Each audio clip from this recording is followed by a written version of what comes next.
our dear colleagues, our dear guests. As always, I am honored to be with you here today. I'm not very good in Italian, so I will be speaking English. I think that the spirit of this event is excellent. Megatons to megawatts was a great initiative, and we should see another one in present days. So the nuclear energy can be a tool of war, or it can be a tool of peace. Just like fire, you can use it for good or you can use it for evil. As a means of war, nuclear weapons and the mere mention of them have been sowing fear for almost 80 years now. And it is the technology that was used in destruction and mass killing. It is this technology that was very much needed for the global geopolitical chess game, a game that has not ended even to this day. In nuclear war, there is no winner.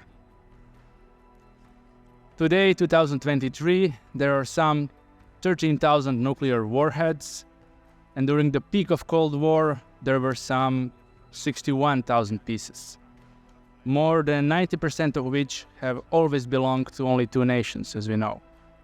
The recent halting of START treaty is raising concerns. As was mentioned before, we now have 1,000 times stronger nuclear weapons than the bomb dropped on Hiroshima. We don't have kilotons, now we have megatons. This is 1,000 times more. The nuclear club has only 9 nations, well-known nations. There was only one country that left the nuclear club, and it was South Africa. They left with the words, "There is no point in having a weapon that we will never use." What a great message. And so they dismantled all of their 6 warheads. Why were they the only one? Why do we put so much effort, time, money, resources, and talent into weapons of mass destruction and war? Uranium and other minerals supplies are limited, while the funds put into the development and stockpiling of nuclear weapons could provide us with affordable and abundant source of energy, especially when we take into account recent developments in nuclear fuel recycling technology. In the current energy crisis, we have become aware how much energy is important to us and how much it will mean to us in the future. All paths and strategies, energy strategies, are based on energy independence or a desire to achieve such independence.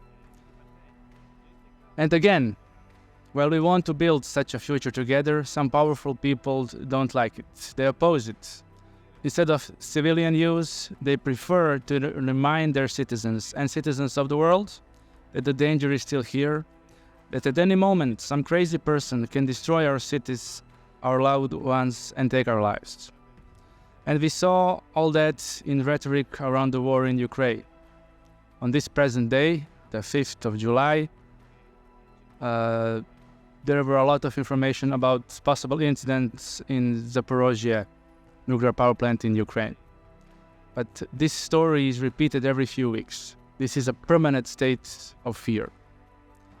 Yes, we are bombarded with fear of devastating nuclear explosions, nuclear fallout, and nuclear winter.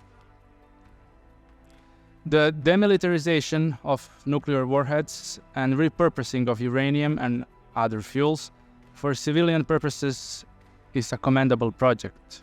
A project for which I personally advocate both privately as a citizen and politically as a member of European Parliament from Croatia.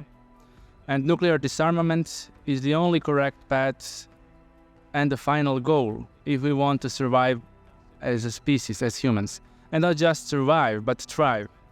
We have the potential to be better and smarter and become a species that left conflict and war in distant past. The world must turn to nuclear disarmament and with future of peace and security for all. In order to solve the crisis, the security crisis, nations must put themselves into the other nations' shoes to understand their security concerns. Then they must respect the concerns of the other side.